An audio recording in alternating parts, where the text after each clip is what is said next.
দেখো আজকে আমি তোমাদের সাথে এইভাবে কথা বলতেছি তো কারণ আছে, কেন আমার ভিডিওটা যারা যারা একটু বাইরে দেখতেছে তারা কিন্তু আমার যেটা ভাষা ওই ভাষাটা কেউ কেউ হয়তো বুঝতে পারে না।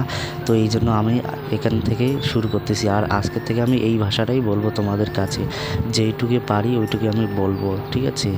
তো হ্যালো গাইস, তোমার সবাই কেমন আছো? আশা করি সবাই ভালো আছো, আমিও ভালো আছি। তো ফুল ভিডিওটা দেখো, আর ফুল ভিডিওটা দেখো, খুবই ভালো লাগবে, মজা লাগবে। তো দেখো আমার ভাস্তার সাথে আমি একটু খেলতেছি, ওর সাথে খেলতে আমার খুবই ভালো লাগে আর ওকেও ভালো লাগে, তার জন্য ও আমার সাথেই থাকে সব সময়। আর একটা জিনিস দেখো, ওর নাকের সামনে ঠিক জায়গায় একটা ফোড়া হয়েছে, ওটার জন্য ওর এত ব্যথা হয়েছে, মানে ব্যথার জন্য জ্বর হয়ে গেছে, আর আমার নিজেরও জ্বর হয়ে গেছে জানো।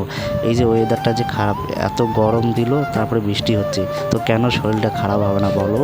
তো যদি ভিডিওটা ভালো লাগে লাইক কমেন্ট শেয়ার করবে অবশ্যই, আর পাশে থাকবে।